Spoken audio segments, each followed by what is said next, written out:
사랑하는 풍성하신 아버지 고맙고 감사합니다. 오늘도 이렇게 저희들 건강한 몸으로 아버지 앞에 나와 기도하고 찬양하며 말씀을 들을 수 있는 은혜를 주시니 감사를 드립니다. 전진하는 삶도 하나님의 인도하심으로 평안하고 모두가 행복하고 복된 한 주가 될 수 있도록 우리 주 예수 그리스도 이름으로 감사하며 기도드리옵나이다. 아멘.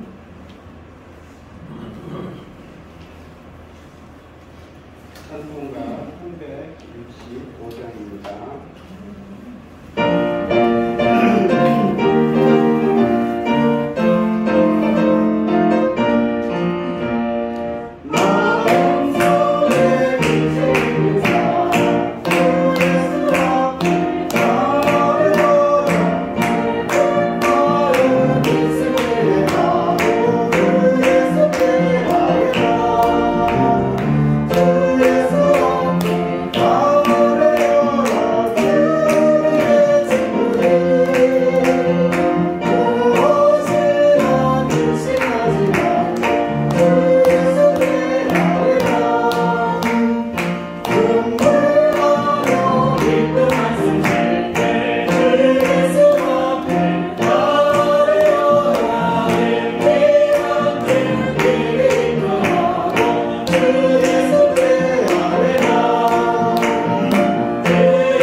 그 외아들 우리 주 예수 그리스도를 믿사오니 이는 성령으로 잉태하사 동정녀 마리아에게 나시고 본디오 빌라도에게 고난을 받으사 십자가에 못 박혀 죽으시고 장사한 지 사흘 만에 죽은 자 가운데서 다시 살아나시며 하늘에 오르사 전능하신 하나님 우편에 앉아 계시다가 저리로서 산 자와 죽은 자를 심판하러 오시리라.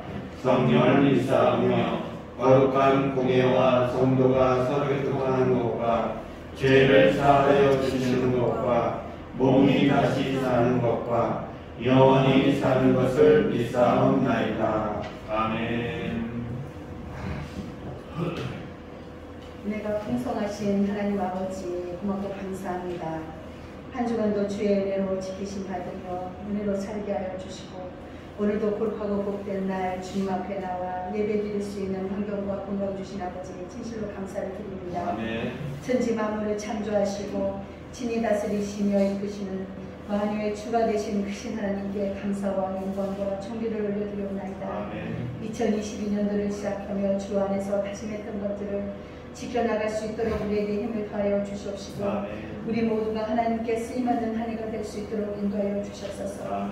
항상 우리 자신을 돌아볼 수 있는 정직한 영을 허락하여 주셔서 헛된 것들을 향하여 인생을 낭비하거나 허비하지 아니하도록 우리에게 지혜를 더하여 주셨소서. 나 자신만을 위하여 살기보다는 어려운 이웃들에게 이웃이 되어주는 선한 사마리아인 같은 삶을 행함으로 열매 맺는 삶이 되게 하여 주셨소서. 사랑의 주 하나님 아버지, 부족한 저희들에게 하나님을 향한 뜨거운 사랑과 열정이 우리 심령 안의 길을 간절히 구하고 합니다. 그 사랑으로 말미암아 우리 주변이 더욱 아름다워질 줄로 믿습니다. 주님, 이러한 은혜를 우리에게 더하여 주셨소서. 주님, 우리 함께하는 교회를 위하여 기도합니다. 지금까지 코로나부터 안전하게 지켜주시고 성도들 또한 지켜주셔서 감사합니다. 그 은혜를, 하나님의 은혜를 더욱 감사로 영광을 올려드릴 수 있는 우리 모든 성도들 되게 하여 주시옵시고 혹여라도 코로나로 말미암아 하나님께로부터 멀리 떨어져 있다면 이 시간 깨닫게 하여 주셔서 다시금 주님 앞에 돌이킬 수 있는 그때의 시간 될 수 있도록 우리 주님 인도하여 주시옵소서. 잠자는 영을 깨워 주시옵시고 모든 심령을 기갈하여 주셔서 목도와 같은 심령 땅이 될 수 있도록 주의 은혜로 가득 채워 주시옵소서. 청년부를 기억하여 주시옵시고 우리 교회의 반석 같은 믿음의 일꾼으로 쓰임받을 수 있도록 인격적으로 우리 하나님께서 만나주시기 원합니다. 또한 캄보디아, 케냐 선교사님들 영육간의 강건함으로 늘 지켜주시옵시고 하나님의 나라가 더 확장되어 땅끝까지 복음의 증거되는 통로로 아름답게 쓰임받을 수 있도록 주님 인도하여 주셨소서. 이 시간도 단위에 서서 귀하신 하나님의 말씀을 선포하신 목사님께 소명의 기름을 부으시옵소서. 능력으로 더하여 주셔서 살아나는 역사가 있게 하여 주시고 치유되고 회복되는 귀한 시간 될 수 있도록 주님 역사하여 주시옵소서. 우리 한 사람 한 사람이 성령의 인도하심과 역사하심으로 말미암아 뜨거워질 수 있기 원합니다. 하나님의 말씀을 지혜로 깨닫게 되기 원합니다. 그리하여 세상 밖에서 더욱더 열매 맺는 삶이 될 수 있도록 이 시간 말씀으로 깨워 주시옵소서. 성령님 도와주시옵소서. 이 모든 말씀 지하 가운데 우리를 구원하신 우리 주 예수 그리스도 이름으로 간절히 기도드렸사옵나이다. 아멘.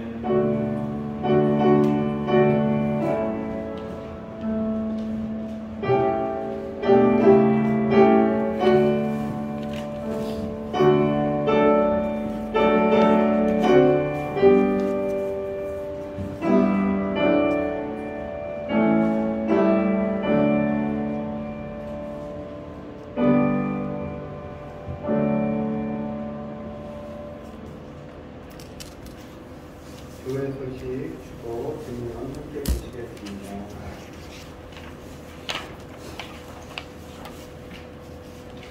수요일과 금요일에 오후 8시에 교회에서 교회가 있습니다.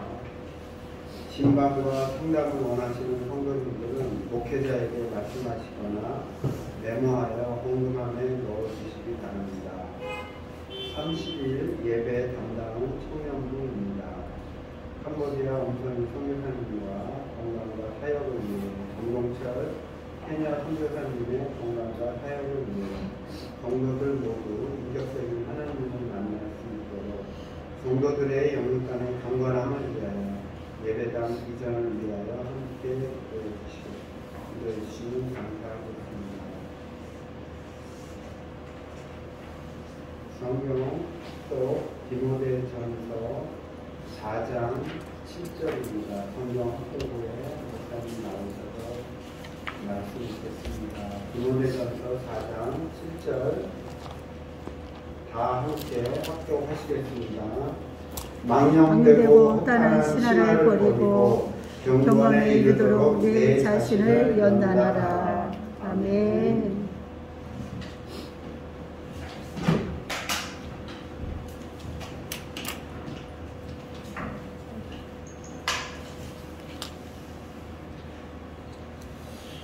오늘 예배 참석한 여러분들을 예수님의 이름으로 축복합니다. 여러분들이 추운 날씨 속에서도 하나님의 은혜로 모든 것 가운데 정말 감사함에 넘치시는 일들만 있어지기를 다시 한번 예수의 이름으로 축원드립니다. 제가 우연찮게 여러분이 알고 있는 본죽 그 대표가 지은 시를 읽게 되었습니다. 제목이 뭐냐면은 연날리기입니다. 들어보세요. 연날리기. 바람이 불 때야 연은 높이 높이 멀리 멀리 날 수 있다. 연줄을 길게 준비해야 한다. 연줄만큼 올라간다. 기회는 준비한 자에게 온다. 기회는 위기처럼 가정에서 온다. 깨어 있어야 알아볼 수 있다. 바람 불 때 연은 더 높이 더 멀리 오른다. 우리 인생은 때가 있고 기한이 있다. 바람은 하늘 일이지만 연을 잘 날리는 것은 우리이다. 우리의 삶은 연날리기다. 라는 그러한 시를 읽었습니다. 참 동감합니다.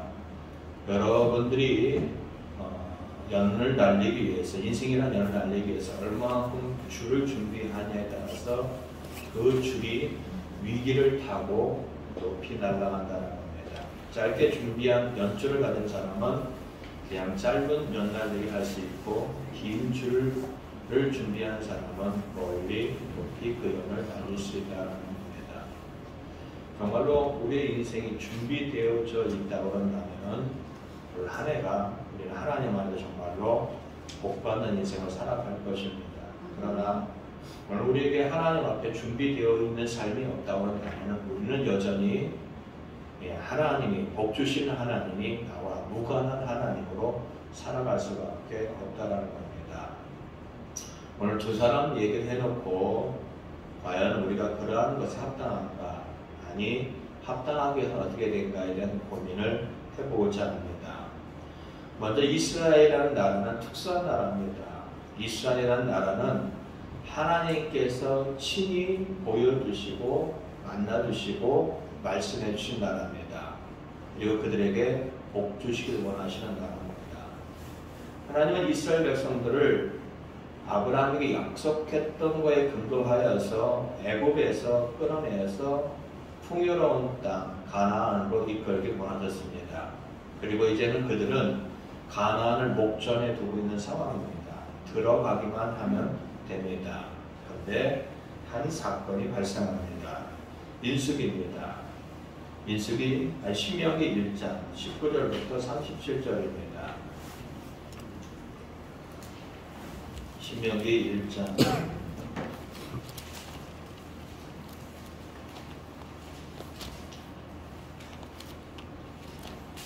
우리 한번 19절부터 22절까지 한번 읽어보겠습니다. 구약성경 260쪽에 있습니다. 천천히 찾으셔도 됩니다. 구약성경 260쪽에 있습니다. 한번 19절부터 21절까지 읽겠습니다. 시작.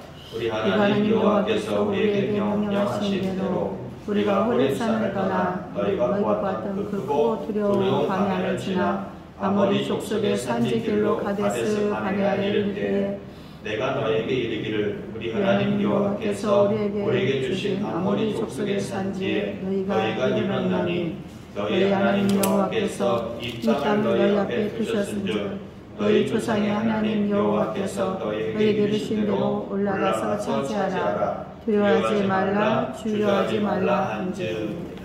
이제 가기만 하면 돼요. 가기만 하면 됩니다.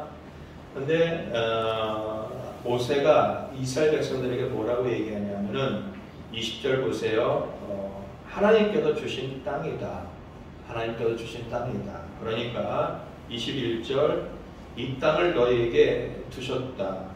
우리 하나님 여호와께서 이 땅을 너희에게 주셨으니까 두려워하지 말고 그리고 주저하지 말고 그냥 올라가서 차지하면 된다는 겁니다. 이게 올라가기만 하면 돼요. 그런데 그들의 생각은 백성들의 생각은 달랐습니다. 이렇게 얘기합니다. 22절 그렇게 말했는데 모세는 이렇게 얘기했는데 22절입니다. 백성들이 와서 얘기합니다. 우리가 사람을 먼저 보내서 우리를 위하여 그 땅을 정탐하고 어느 길로 올라가야 할 것과 어느 성으로 들어가야 할 것을 우리에게 알리자라고 그렇게 제의합니다. 모세시여 그 얘기도 참 좋지만은 우리에게 정탐꾼을 보내서 과연 우리가 어떤 길로 가는 것이 정말 최적이고 가서 어떠한 성읍에 들어가는 것이 정말 좋은 건지 정탐을 한번 해봅시다 라고 얘기합니다. 모세는 또한 그 의견을 좋게 받아들입니다. 그래서 각 지파대로 우리말로 한다면은 팔도에 있는 그런 한 사람 정도 아니면 한 집안의 대표격 되는 한 사람들을 다 해갖고 12명을 정탐을 보내게 됩니다. 근데 그들이 가서 보고 왔어요. 25절 읽겠습니다. 시작. 그 땅의 열매를 손에 가지고 우리에게로 돌아와서 우리에게 말하여 이르되 우리 하나님 여호와께서 우리에게 주신 땅이 좋더라 하였느니라. 참 좋다. 하나님의 약속대로 하나님의 말씀대로 그 땅은 참 좋다. 이것이 그 열매다라고 합니다. 그런데 문제가 있습니다. 26절 보세요. 좋긴 하지만 그러나 읽겠습니다. 시작. 너희가 올라가기를 원하지 아니하고 너희 하나님 여호와의 명령을 거역하여 장막 중에 원망하여 이르기를 여호와께서 우리를 미워하심으로 아모리 족속의 손에 넘겨 멸하시려고 우리를 애굽 땅에서 인도하여 내셨도다. 우리가 어디로 가랴? 우리 형제들이 우리를 낙심하게 하여 말하기를 그 백성은 우리보다 장대하며 그 성읍들은 크고 성곽은 하늘에 닿았으며 우리가 거기서 또 아낙 자손을 보았도다 하는도다 하기로는 겁니다. 할 수 없다. 할 수 없다라는 겁니다. 이유는 얘기합니다. 그곳에 있는 사람들은 우리보다 일단은 키가 크다. 신체적인 조건이 우수하다는 겁니다. 그리고 그들이 갖고 있는 성벽 그리고 성곽은 하늘에 높이 쌓을 정도로 우리는 감히 그 성벽을 무너뜨릴 수 없다. 그리고 또 한 가지 이유 거기에서는 우리는 거인 족속을 보았다. 골리앗이라는 사람도 거인 족속, 아낙 자손과 같은 그런 사람들입니다. 그런 사람을 보았다. 그러면서 하나님의 이야기가 그들이 낙심하고 낙담하면서 하나님이 우리를 미워한다. 하나님이 우리를 미워하셔서 이제 애굽에서 내어서 그 사람들 손에 죽게 한다라고 그렇게 얘기합니다. 백성들은 거의 다 거기에 동의를 합니다. 우리는 이제 죽는구나. 하나님께서 우리를 미워하셔서 그 애굽 땅에서 끄집어내서 이 사람들 원전히 손에 죽게 한다라고 하고 그들은 낙담하고 낙심합니다. 그래도 모세는 그들에게 잘 타일릅니다.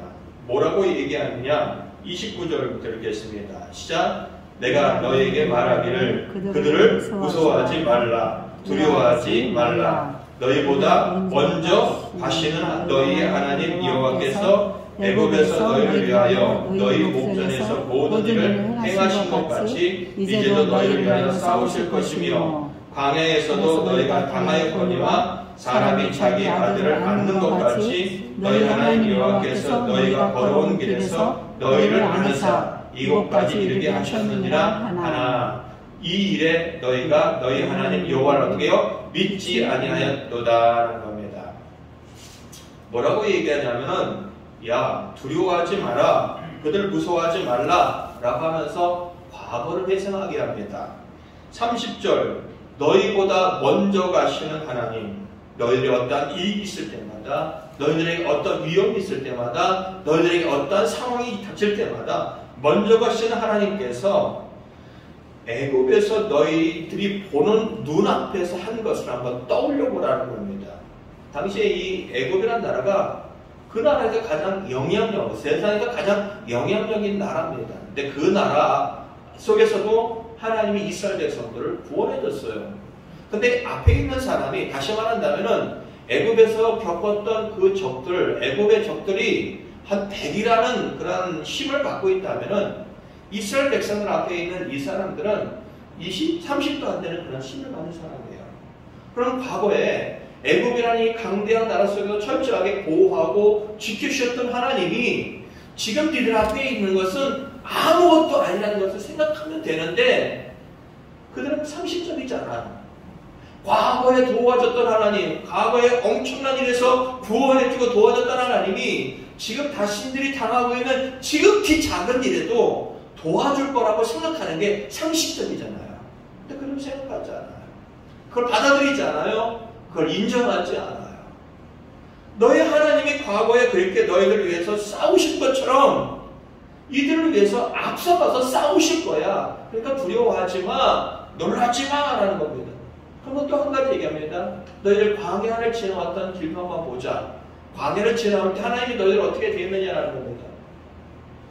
한 민족, 250만 명 이상이 되는 한 민족이 먹을 것도 없고 추워서 살 수 없고 더워서 살 수 없고 언제든지 적으로부터 공격을 받을 수 있는, 도저히 사람을 살아갈 수 없는 그 자리 속에서 하나님은 이스라엘 백성들을 어떻게 했느냐, 한마디로 표현합니다.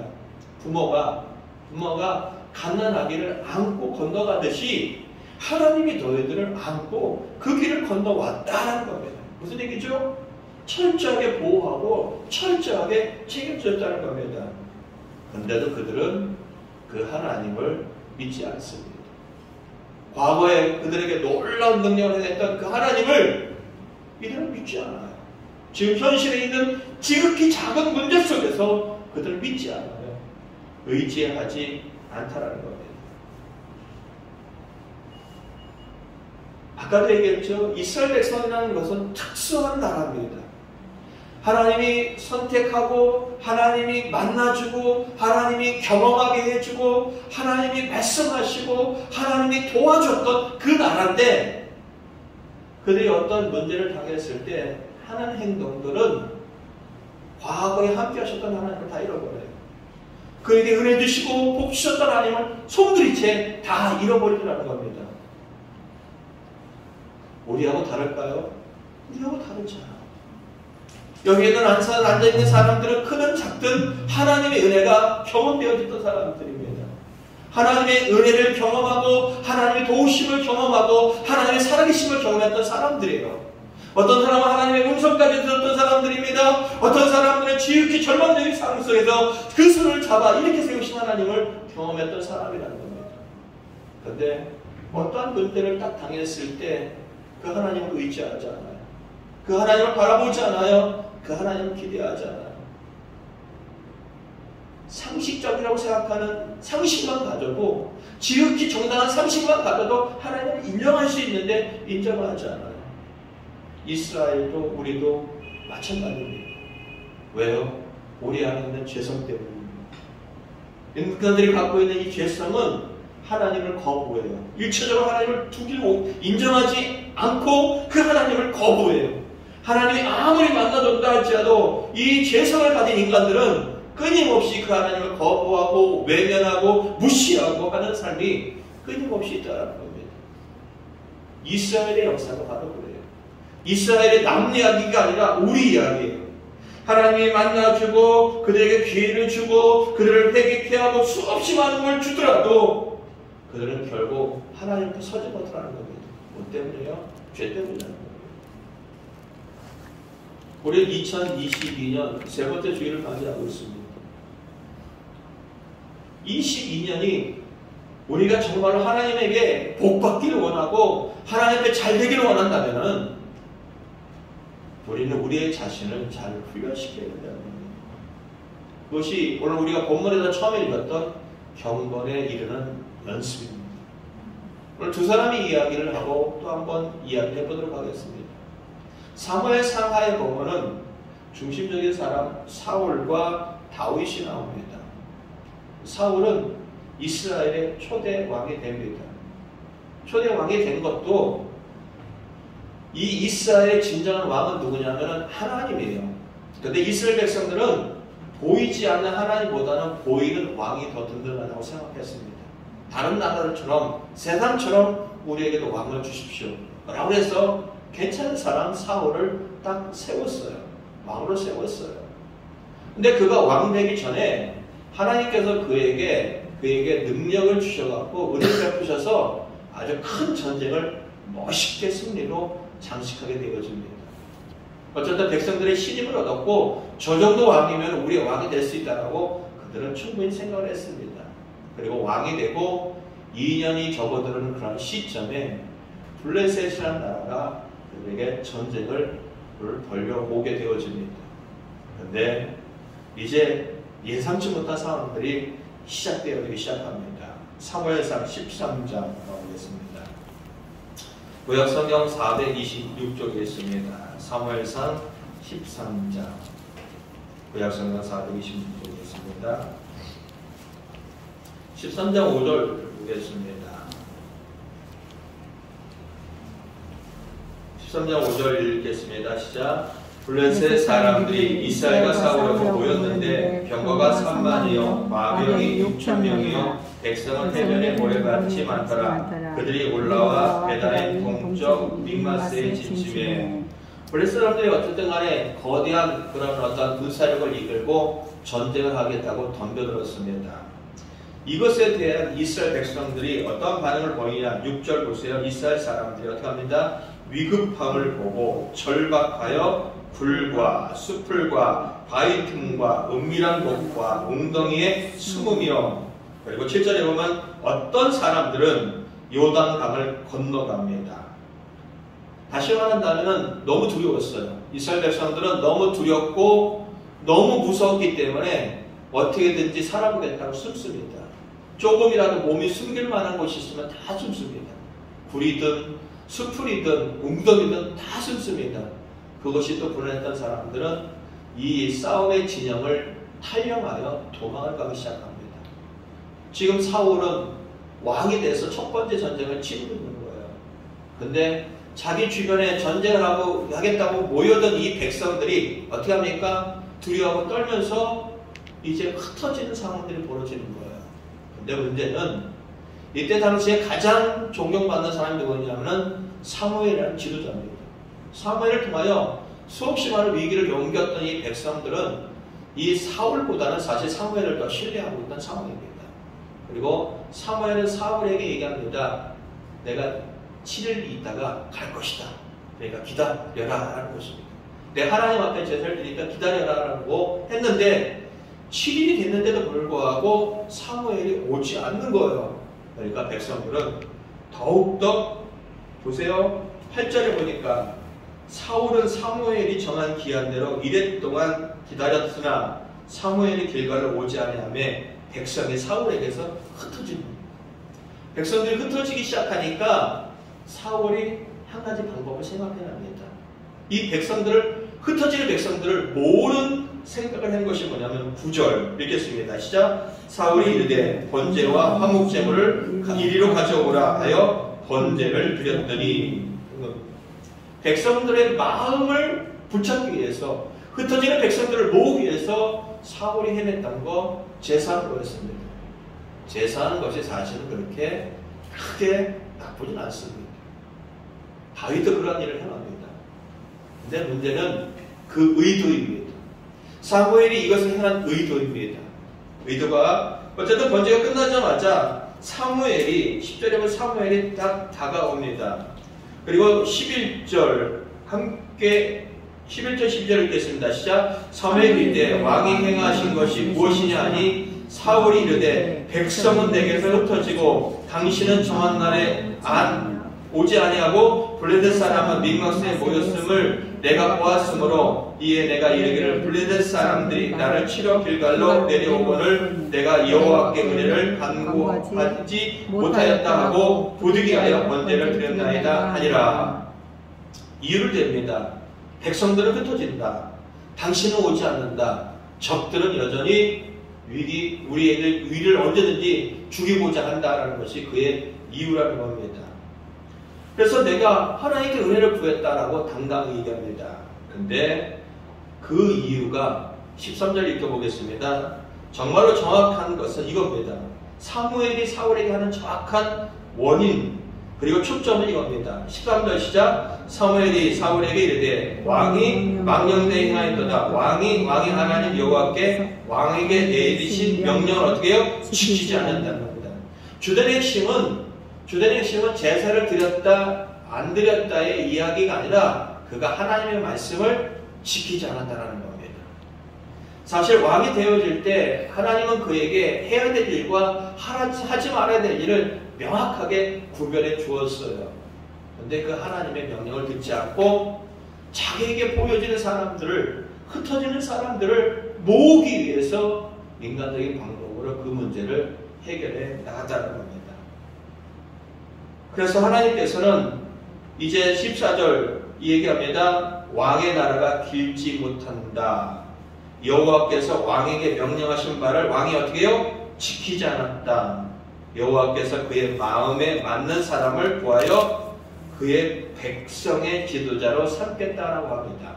다시 말한다면은 너 하나님 말씀을 지키지 않았지? 이제 당신의 이 왕의 자리는 이제는 조만간 무너질 거야. 그리고 하나님은 하나님의 마음에 맞는 사람을 통해서 이 일을 진행할 거야 라고 하나님의 정하신 마음을 그에게 이야기했어요. 그러면은 그가 하나님의 기름을 부음을 받고 왕이 됐고 하나님의 뜻이 뭔지를 정확하게 한다면 정상적인 사람이 이렇게 가야 돼요. 내가 하나님한테 죄를 졌습니다. 용서해 주십시오라고 가야 되는 게 맞습니다. 근데 그럼 그렇지 않아요. 하나님은 이 사울에게 다시 한번 기회를 줍니다. 사울에게 다시 한번 기회를 줍니다. 15장에 가보시기 바랍니다. 15장 사무엘상 15장입니다. 15장 1절 한번 읽어볼까요? 15장 1절 읽겠습니다. 시작. 사무엘이 사울에게 이르되 여호와께서 나를 보내어 왕에게 기름 부어 주의 백성 이스라엘 위에 왕으로 삼으셨으니 이제 왕은 여호와의 말씀을 들으소서. 이제 왕은 여호와의 말씀을 들어서 하나님의 말씀을, 하나님의 뜻을 전달합니다. 어떤 것이냐면은 2절 보면은 아말렉이 이스라엘에게 행한 일, 곧 애굽에서 나올 때 길에서 대적한 일로 내가 그들을 벌하노니 지금 가서 아말렉을 쳐서 그들의 모든 소유를 남기지 말고 진멸하라는 겁니다. 다시 말해 이스라엘 백성들이 애굽에서 나와서 광야를 지날 때 그들에게 어려움을 줬던 아말렉을 벌하길 원하시는 것이 하나님의 뜻이었습니다. 근데 어떻게 벌하느냐? 싹 죽여버리는 겁니다. 호흡 있는 것든 사람이든 짐승이든 싹 다 죽여버리는 겁니다. 하나님의 뜻은 그것이었습니다. 사울이 그 명령을 듣고 갑니다. 가는데요, 그들은 하나님의 뜻을 따르지 않습니다. 9절 보겠습니다. 시작. 사울과 백성이 아각과 그의 양과 소의 가장 좋은 것 또는 기름진 것과 어린 양과 모든 것을 남기고 진멸하기를 즐겨하지 아니하고 가치 없고 하찮은 것을 진멸하니라. 하나님의 명령은 호흡하는 모든 것을 다 죽여라, 진멸의 뜻일 겁니다. 모든 것을 죽이라는 것이 하나님의 뜻이었습니다. 그런데 사울은 백성들과 들어가서 그렇게 하지 않습니다. 가치 없어 보이는 거 다 죽여버리고 괜찮아 보이는 짐승들을 남겨봅니다. 그들의 생각은 그거였습니다. 그리고 아말렉의 왕 아각도 죽이지 않습니다. 이런 상황이 벌어진 것을 하나님은 한탄하시고 사무엘에게 다시 한번 얘기해서 그를 찾아가도록 합니다. 그뿐만 아니라 사무엘은 자 12절 보시기 바랍니다. 12절 이제 읽어보겠습니다. 시작. 사무엘이 사울을 만나려고 아침에 일찍 일어나더니 어떤 사람이 사무엘에게 말하이르되 사울이 갈멜에 이르러 자기를 위하여 기념비를 세우고 발길을 돌려 길가로 내려갔다 하는지라. 이 전쟁은 하나님이 하시는 전쟁이고 하나님이 주신 승리의 전쟁인데 사울은 자기를 드러냅니다. 자기의 기념비를 세웁니다. 왜요? 내가 이 전쟁에 승리했다는 것을 기념하고 있다는 것입니다. 사무엘이 그에게 얘기합니다. 13절 원하건대 당신은 여호와께 복을 받으소서 내가 여호와의 명령을 행하였나이다 하는 겁니다. 사울이 다 사무엘에게 와서 당신은 정말 하나님께 복을 받으십시오. 내가 하나님 뜻대로 하나님 명령대로 다 했습니다 라고 이야기합니다. 근데 이제 그들이 지금 뭐죠? 양과 소를 살찐 것들을 남겨온 상황이에요. 그래서 사무엘이 얘기합니다. 그러면 저거는 무슨 소리냐? 라고 얘기했을 때 그들이 하는 이야기가 이겁니다. 15절 사울이 이르되 그것은 우리가 아말렉 사람에게 끌어온 것인데 백성이 당신의 하나님 여호와께 제사를 드리려고 가장 좋은 것을 남겨왔습니다. 라고 합니다. 자기 하나님도 아니에요. 당신의 하나님을 위하여 백성들이 제사하려고 가장 좋은 것을 남겨왔습니다. 라고 얘기합니다. 19절 가보면은 사무엘이 결론적으로 이런 얘기합니다. 왜? 왕은 여호와의 목소리를 듣지 않느냐라는 겁니다. 왜? 그것을 탈취하기에만 급급하지 여호와께서 악하게 여기는 일을 행하냐는 겁니다. 하나님의 말씀을 왜 듣지 않느냐라는 겁니다. 그는 또 이유를 댑니다. 하나님 분명히 진멸하라고 했는데도 불구하고 21절 다만 백성이 그 마땅히 멸할 것 중에서 가장 좋은 곳으로 길갈에서 당신의 하나님 여호와께 제사하려고 양과 소를 끌어왔습니다라고 또 변명을 합니다. 백성들이 그랬다.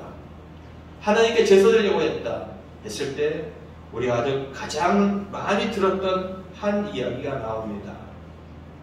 22절 읽겠습니다. 시작. 사무엘이 이르되 여호와께서 번제와 다른 제사를 그의 목소리를 청종하는 것을 좋아하심같이 좋아하시겠나이까? 순종이 제사보다 낫고 듣는 것이 소양의 기름보다 나으니라는 겁니다. 제사 중요하지 않다. 하나님께서 원하시는 것은 제사가 아니라 보다 순종이다라는 겁니다. 그러면서 순종하지 않은 이 죄가 23절에 보면은 우상을 섬기는 것과 동일하게 하나님은 보고 있다라고 얘기합니다. 순종하지 않는 것을 우상에게 절하는 것과 동일한 죄로 하나님은 보고 있다는 겁니다. 그래서 그는 23절에 보면은 당신이 왕이 여호와의 말씀을 버렸듯이 여호와께서도 왕을 버려 왕이 되지 못하게 할 것입니다 라고 얘기합니다. 왕을 버리겠다라고 합니다. 일반 하나의 백성이 하나의 왕이 되었습니다. 하나님의 은혜로 왕이 되었습니다. 근데 그는 하나님 나라의 백성의 왕인데 그것을 잘 알지 못하고 하나님과 함께하는 것을 감당하지 못합니다. 결국 그의 최후는요. 이제 사무엘상 31장 끝나갈 때 보면 세 아들 그를 지긋지긋하게 괴롭혔던 블레셋과의 전쟁 속에서 세 아들이 한꺼번에 죽어버립니다. 그리고 이는 패했다고 생각하고 도망을 가는데 적이 화살을 쏘게 됩니다. 근데 그 화살을 맞고 중상을 입게 됩니다. 그러자 그는 이야기합니다. 자기를 호위하던 무사에게 얘기합니다. 칼로 나를 찍어 죽여라 하는 겁니다. 근데 그 무사는 두려워해서 찔리지 않습니다. 그러자 이 사무엘은 칼을 바닥에 놓고 자기가 스스로 어떻게 해요? 그 칼 위에 누움으로 말미암아 그의 인생을 마감하게 됩니다. 좁은 기회에 위대한 기회에 놀라운 것을 감당하시는 걸 기회가 있는데 그는 다 놓쳐버립니다. 원인은 뭘까요?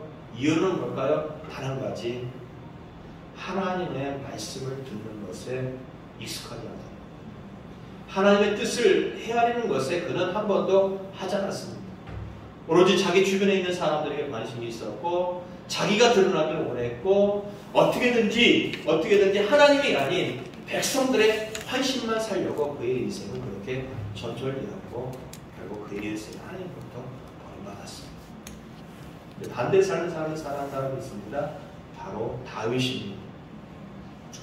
사무엘상 17장에 가보면은 한번 보겠습니다. 사무엘상 17장 37절 한번 보겠습니다.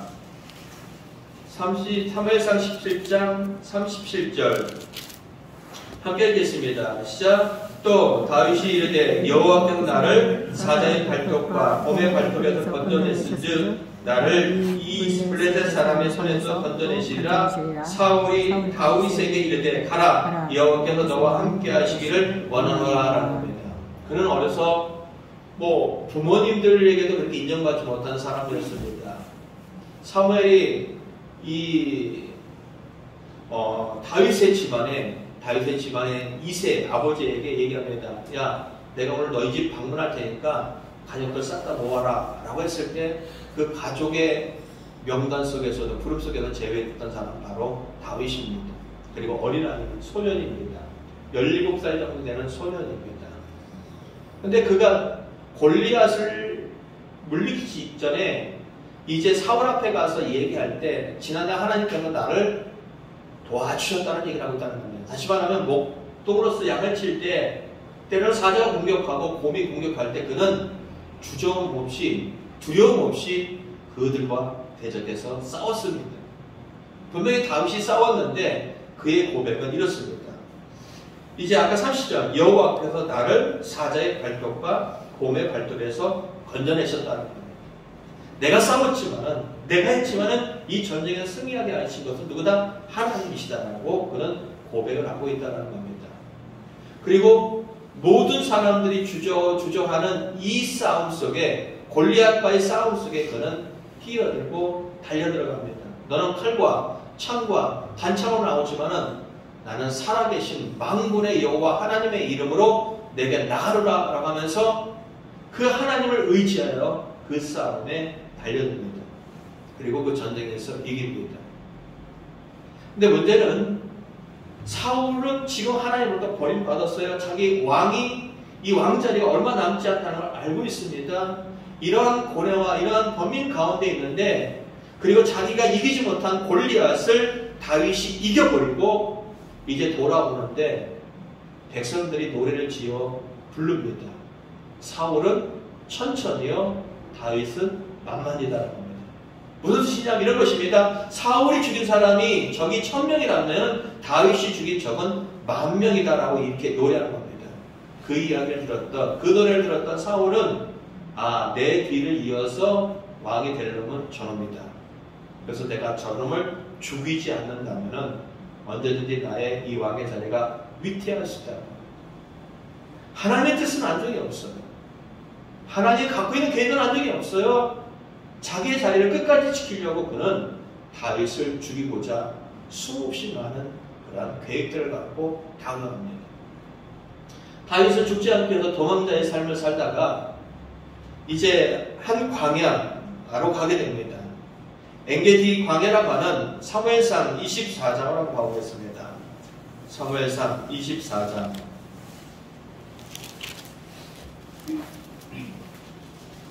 다른 사람의 소식을 듣고 1절에 보면은 다윗이 엔게디 광야에 있다는 이야기를 듣고 사무엘이 잡으려고 3,000명의 군사를 데리고 갔어요.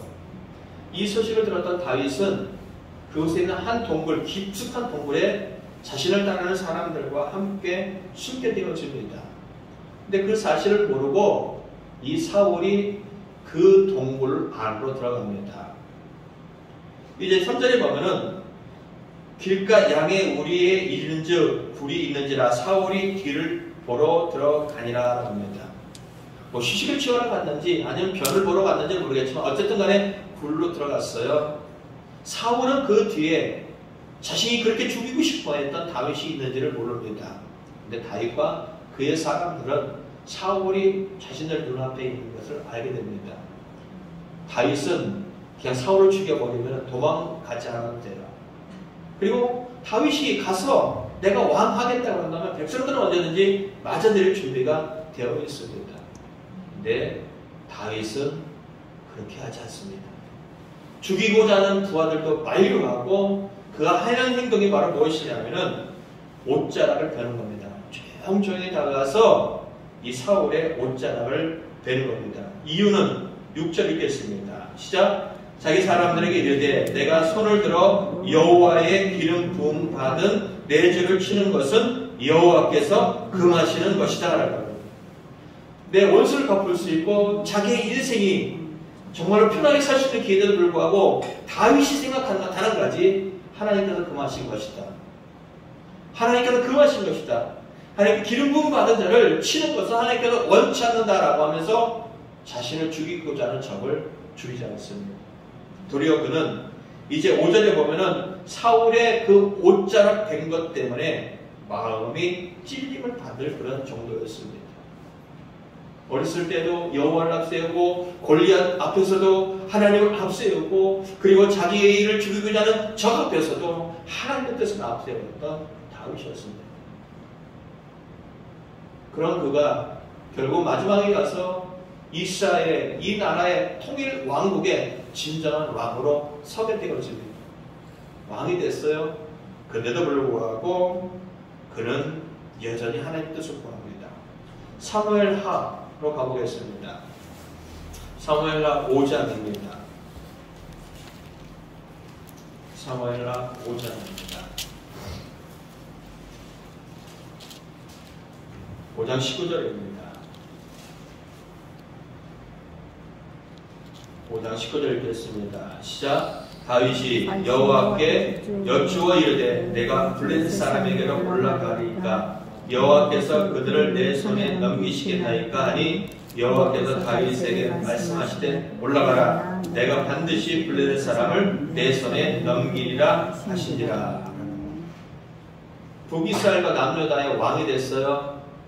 근데도 불구하고 그는 철저하게 하나님 앞에 이 나라의 왕이 되시는 진정한 왕이 되시는 하나님 앞에 묻습니다. 하나님 올라갈까요? 하나님 전쟁을 할까요? 이 이야기를 묻습니다. 그런데 하나님의 뜻은 올라가라 라는 거였고 넘겨줬다는 겁니다. 무슨 얘기를 하는 거냐? 지금 여러분들은 사울과 철저하게 대비되어 있는 바울의 그런 인생의 삶을 바라보고 있다는 겁니다.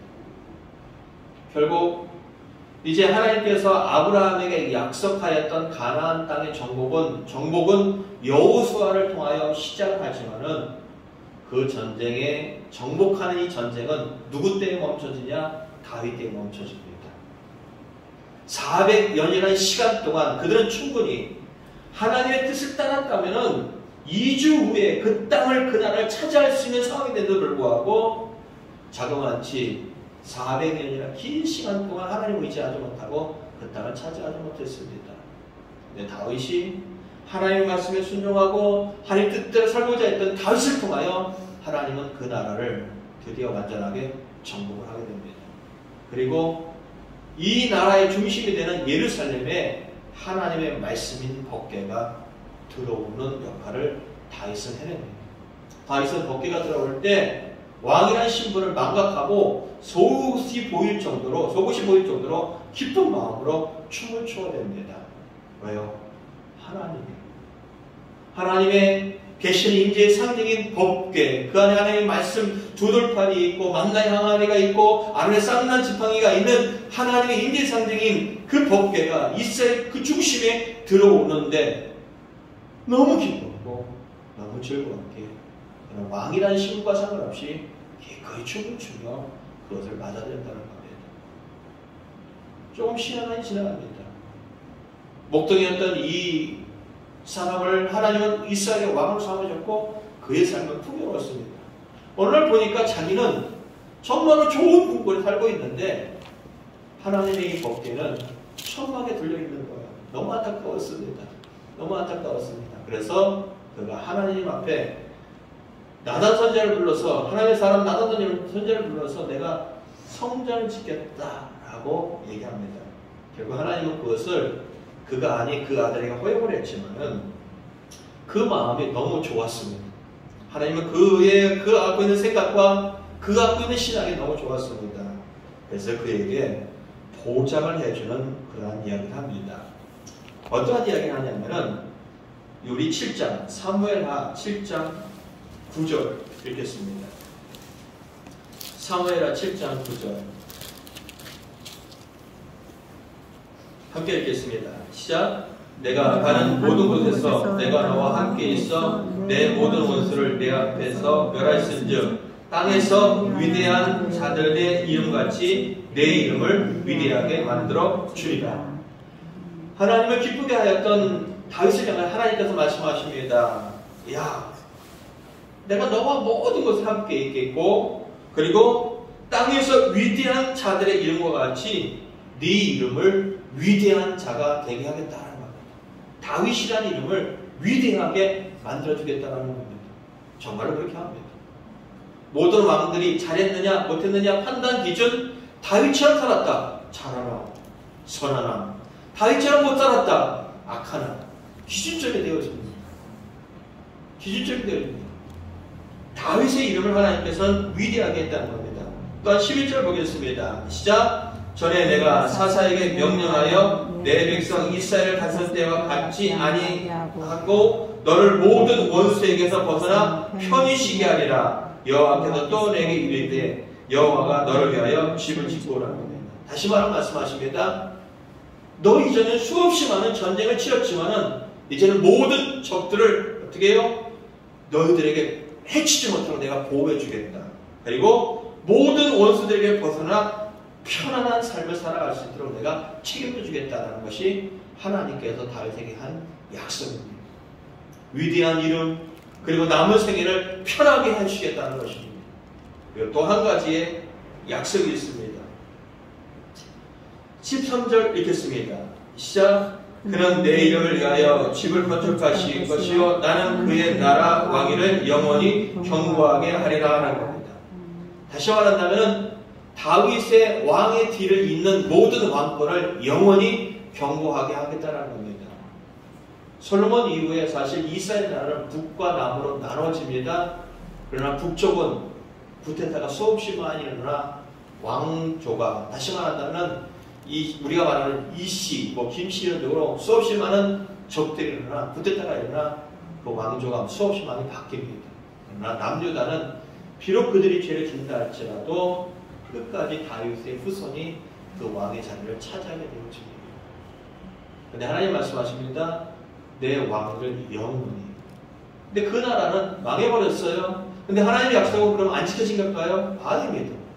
하나님은 다윗의 후손을 통하신 예수 그리스도를 통하여 영원한 왕 되게 하셨다는 겁니다. 그리고 다윗을 통하여 오신 예수 그리스도를 통하여 영원한 나라의 왕의 자리를 어떻게 해요? 차지하도록 하셨다는 것입니다. 마태복음 1장 1절에 한번 보겠습니다. 마태복음 1장 1절.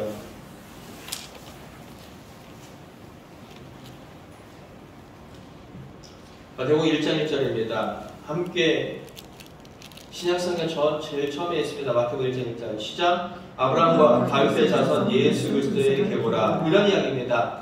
아브라함에게 약속하셨던 그 자손, 한 사람으로 말미암아만 그 백성이 될 것이라 하나님의 그 약속된 자손, 바로 예수 그리스도. 그리고 다윗에게 약속하였던 영원한 왕권을 가져오신 그분, 바로 예수 그리스도에 관한 족보다라고 얘기합니다. 이 족보가 끝나갈 때쯤에 17절 읽겠습니다. 시작. 그런즉 모든 대수가 아브라함부터 다윗까지 연례되어 다윗부터 바벨론으로 사로잡혀 갈 때까지 연례되어 바벨론을 사로잡힌 후부터 그리스도까지 14대라는 겁니다. 의도적으로 14를 맞춥니다. 14는 이렇습니다. 히브리 민족, 다시 말하면 구약을 썼던 이 구약의 원본이 히브리로 써졌거든요. 거기에는 숫자가 없습니다. 우리처럼 기역, 니은, 디귿, 리을 이렇게 쓰고 그 다음에 1, 2, 3, 4 이런 게 없습니다. 기역 그러면 1, 니은 그러면 어떻게 해요? 2, 그 다음에 디귿 그러면 3 이런 식이 됩니다. 근데 다윗의 이름이 히브리어 이름으로 다비드라는 겁니다. 다비드인데 그 숫자를 합쳐버리면 뭐가 되느냐? 14입니다. 14. 다시 말하면 이 족보에서 가장 드러나는 것은 14입니다. 다시 말한다면 14라는 것을 강조해서 지금 드러나는 것이 누구냐면 다윗. 다윗에게 강조되었던 거 뭐냐? 영원한 왕권. 다시 말한다면 예수 그리스도가 영원한 왕권을 갖고 이 땅에 오신 이야기를 강조해내고 있다는 것입니다. 하나님은 아브라함에게 약속했습니다. 어떤 약속이죠? 내 이름 위대하게 해줄 거다. 약속 지키셨습니다. 네가 살아있는 동안 평안하게 해줄 거다. 다윗이요, 인생의 노년에 하나님께 크게 범죄합니다. 그럼에도 불구하고 그는 평안한 인생을 마쳤습니다. 그리고 영원한 왕권 예수 그리스도를 통하여 그를 신뢰해 줬습니다. 무슨 얘기하고 싶어 하는 거냐? 저는 여러분들이 하나님 앞에 약속받는 인생이 되었으면 좋겠다는 겁니다. 하나님 앞에 복받는 인생이 되었으면 좋겠다는 겁니다. 2022년이 그냥 교회 나왔다 왔다 갔다 그냥 예배를 드리러 왔다 갔다 이런 인생이 아니라 하나님 앞에 책임져 주는 인생, 하나님이 책임져 주는 인생, 하나님이 복 주시는 인생, 하나님이 인정하는 인생을 살기를 원한다는 겁니다. 어떻게 할 때요? 항상 하나님을 인정할 때라는 거예요. 하나님을 인정. 다윗이 그랬죠? 목동 때에도 하나님 인정했습니다. 골리앗이라는 곳에서도 하나님 인정했습니다. 그리고 적을 죽일 수 있는 상황 속에서도 자신의 생각이 아닌 하나님의 뜻을 생각했습니다. 왕이 되었을 때도 하나님의 뜻을 물었습니다. 그리고 자신의 좋은 집에 사는데 하나님의 임재 상징이 복태가 있는 것에 대한 안타까움을 받았습니다. 항상 그 중심에는 하나님이 있었다는 겁니다. 그런데 우리는 보자라는 겁니다. 우리는 정말로 그러냐는 겁니다. 어떤 일을 만났을 때, 어떤 사건을 만났을 때, 어떤 상황이 되었을 때 우리는 정말로 하나님을 생각하고 하나님을 선택하고 하나님의 복받을 만큼의 그 하나님과의 관계성이 우리에게 있냐라는 겁니다. 없다면 우리는 훈련을 해야 됩니다. 우리는 훈련해야 됩니다. 그게 바로 뭐냐면 경건이라는 겁니다. 디모데전서 4장 7절 경건에 이르도록 연단하는 겁니다. 경건 한마디로 이런 이야기입니다. 하나님께 예배하는 것처럼 살아가는 삶의 그런 자세입니다. 매일매일의 삶이 하나님 앞에 예배하는 것처럼 살아가는 삶의 자세가 바로 뭐냐면 경건입니다. 경건. 하나님을 인정하고 매 순간순간마다 그 하나님 앞에 예배드리는 것 같은 삶. 누군가를 만나고 어떠한 일을 진행하고 어떠한 것을 해결해 나갈 때마다 하나님 앞에서 살아가는 것처럼 하라는 겁니다. 근데 뒷부분이 이렇게 얘기합니다. 뭐라고 하냐면 연단하라는 겁니다. 연단의 뜻이 뭐냐면요, 피땀 흘려 훈련하라는 겁니다. 다시 말한다면 교회 한 번 나온다고 해서 우리는 하나님을 믿는 존재가 되어지지 않습니다. 지난날 하나님 잘 믿었다고 해서 오늘 내가 하나님을 잘 믿는 그런 믿음 좋은 실력가가 사람들은 아닙니다. 매일매일의 삶 속에서 하나님을 인정하고 하나님을 바라보고 하나님을 기대하고 하나님께 묻는 것에 대한 피땀 흘리는 훈련을 하지 않는다고 한다면 우리에게 그 하나님은 복 주시는 하나님이 아니라 그냥 내가 필요할 때 와서 내 기도를 한번 하고 가는 그 정도의 하나님으로 끝나버린다는 거예요. 한 시골에 변학한 젊은이가 있었습니다. 정말로 너무 몸이 힘들었고 의사들도 어떻게 손쓸 수 없는 그런 상황이 됐습니다. 근데 그 집 앞에는 큰 바위가 하나 있었습니다. 근데 문을 열고 닫고 출입을 하는데 너무 불편한 거예요. 그래서 그 하나님께 기도합니다. 하나님, 저 바위 좀 없애주십시오 라고 얘기합니다. 기도를 했어요. 하나님의 음성이 들립니다. 너 매일 그 바위를 밀어라 하는 겁니다. 하나님 음성을 들었으니까 해야 될 거 아니에요? 그래서 아침 저녁으로 바위를 밀기 시작합니다. 있는 힘껏입니다. 8개월이 지났어요. 근데 아무리 봐도 바위가 밀리지 않거든요. 그래서 측량을 해봤습니다. 잘 갖고 딱 재봤는데 8개월 전이나 8개월의 직후나 똑같은 거예요. 하나님 앞에 원망을 합니다. 하나님, 내가 정말로 하나님께 기도했는데 이게 도대체 뭡니까? 라고 얘기했을 때 이 하나님의 이렇게 얘기합니다. 야, 내가 바위를 밀라고 했지 내가 바위를 옮겨준다고 하지는 않았지 않느냐? 라는 겁니다. 내가 바위 밀라고 했지 내가 바위 옮겨준다고 했어? 그러면서 얘기합니다. 야, 너 가서 네 몸을 거울에 한번 비춰봐라 라는 겁니다. 거울에 비춰봤는데 어떤 일이 벌어졌을까요? 8개월 동안 아침 저녁으로 발을 힘껏 밀다 보니까 근육이 생기고 건강하게 되쳐진 건 그런 사람입니다. 바위를 옮기는 것보다 더 중요한 거, 그거 어떠한 것들도 이겨낼 수 있는 건강한 사람이 되더라고요. 좋은 믿음은요, 어느 또한 위기 때에 정말로 지혜로운 선택을 하는 사람이 좋은 믿음의 사람은 아닙니다. 좋은 믿음은요, 하나님의 사람으로 되어진 사람이 정말로 좋은 믿음의 사람입니다. 하나님의 사람이 되어지면은 선택하는 모든 것들이 하나님 기쁘게 할 수 있어요. 그게 바로 좋은 믿음이라는 겁니다.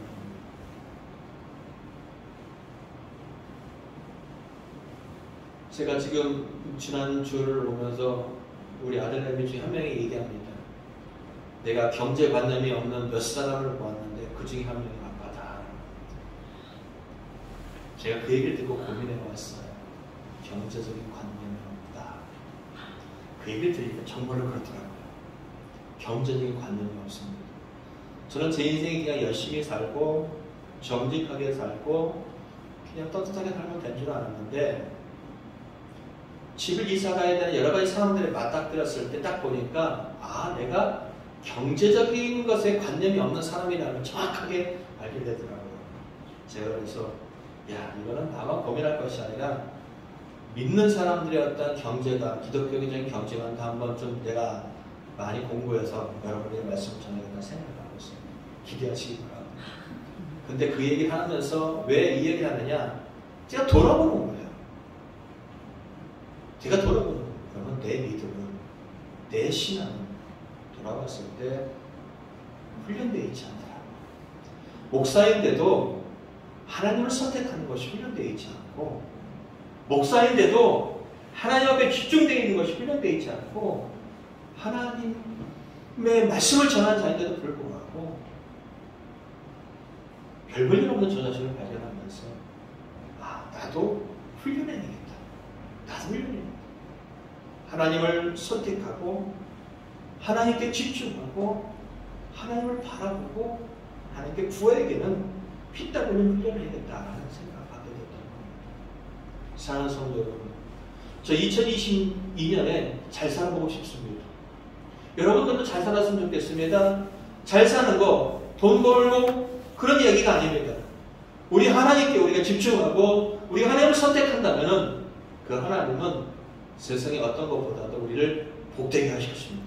우리를 책임져 주실 것입니다. 우리를 잘되게 하실 것입니다. 어떤 문제 속에서도 승리할 수 있도록 우리를 하게 해주실 것입니다. 어렵지 않습니다. 말씀을 짧더라도 하루에 보려고 노력을 하시고요. 기도하는 습관을 들이시고요. 그리고 하나님의 뜻을 헤아리려고 하는 몸부림이 바로 경건이고, 그리고 그런 삶을 살아가다 보면 다윗에게 약속했던 그 약속, 내가 내 이름을 세상에서 위대하게 해주겠다라는 그 약속도 우리에게 주어질 것입니다. 우리의 삶의 평안을 약속하였던 그 약속도 우리에게 다가올 것입니다. 그리고 우리를 통한 하나님께서 멋있는 일들을 만들어 가실 것이라는 것입니다. 그거를 기대하시고 여러분 자신을 하나님 앞에 잘 훈련시킬 수 있는 우리 모두가 되어질 수 있기를 예수 그리스도를 간절히 축원드립니다. 아멘. 찬양하시고 기도하겠습니다. 찬양하시고 기도하겠습니다. 여러분 자신을 한번 돌아보면서 하는 찬양이 되었으면 좋겠습니다. 말씀을 생각하며 기도하시도록 하겠습니다. 하나님의 사랑을, 하나님의 사랑을 사모하는 자, 하나님의 평안을 바라보는 자, 너의 모든 것 창조하신 우리 주님이 너를 얼마나 사랑하는지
원합니다. 아버지 하나님 정말로 그 말씀과 같이 우리의 삶이 사울의 삶에 가까운지 다윗의 삶에 가까운지 우리의 자신을 한번 돌아보는 시간을 갖기를 원합니다. 하나님 정말로 죄송합니다. 제가 그래도 명색이 목사인데 아버지 하나님 정말 여전히 제 안에 있는 제약과 제가 정말 하나님 말씀을 찾는데도 불구하고 여전히 하나님을 온전히 신뢰하지 못하는 저 자신의 아버지 연약한 믿음을 바라보게 되었습니다.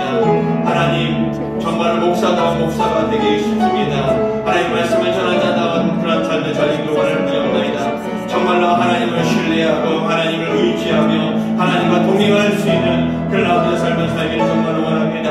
하나님의 말씀이 내 일생 가운데 아버지 떠나지 않도록 도와주셨고서 그렇게 살아갈 수 있는 아버지의 내 의지를 붙잡아 주시기 원하는 분이옵나이다. 하나님을 바라보며 하나님과 의논하는 것들을 하나님 앞에 읽는 것들을 하나님 앞에 기도하는 것들을 쉬지 않는 자가 되어지는 정말로 소원을 부여옵나이다. 올 한 해 정말로 무엇보다도 내 인생 가운데 하나님을 가장 가까이서 느끼며 그 하나님을 가장 가까이서 인정하며 그 하나님을 가장 가까이 제 말씀을 한 자가 되어지는 오늘 부여옵나이다. 하나님의 연약한 자가 정말로 지금까지 삶의 모든 삶을 용서하여 주셨고 다시 한번 그 하나님을 바라보며 살아갈 수 있도록 다시 한번 이렇게 되어 주시오며 하나님이 우리의 삶이 더 하나님의 행복과 기쁨을 맛볼수록 도와주시기 원할 뿐이옵나이다. 지극히 작다고 해도 작은 내 생각과의 만남보다도 하나님의 뜻과 하나님의 생각을 먼저 생각할 수 있는 그런 믿음이 되어지기 원할 뿐이옵나이다.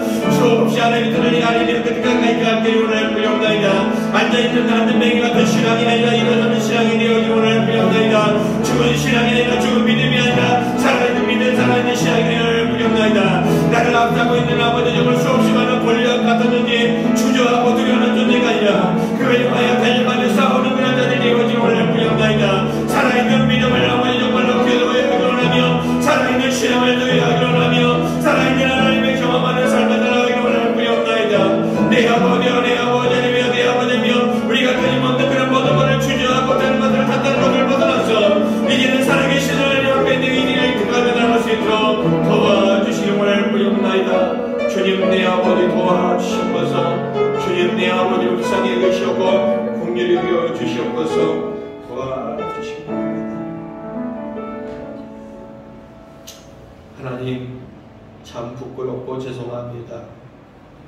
목사인데 하나님을 선택하는 것이 훈련되어 있지 않고 목사인데 하나님의 뜻을 묻는 것에 대해서 익숙하지 않고 목사인데 하나님과 각각의 가 있는 것들이 아버지 정말로 너무 연약해 보입니다. 죄송하고 아버지 앞에 미안하고 용서를 구합니다. 그러나 하나님 다시 한번 우리가 하나님을 바라보고 일어설 수 있도록 기회를 허락하여 주시옵소서. 하나님의 음성을 듣고자 할 때 말씀하여 주시옵고 하나님의 뜻을 물을 때 아버지 응답하여 주시옵고 아버지 하나님의 어떠한 위기 속에서도 하나님을 앞세우고 담대히 나갈 때 승리할 수 있는 경험들을 맛보게 하여 주시옵소서. 우리의 신앙이 죽은 신앙이 되지 않기를 원합니다. 우리의 신앙이 안전뱅이 같은 신앙이 되지 않기를 원합니다.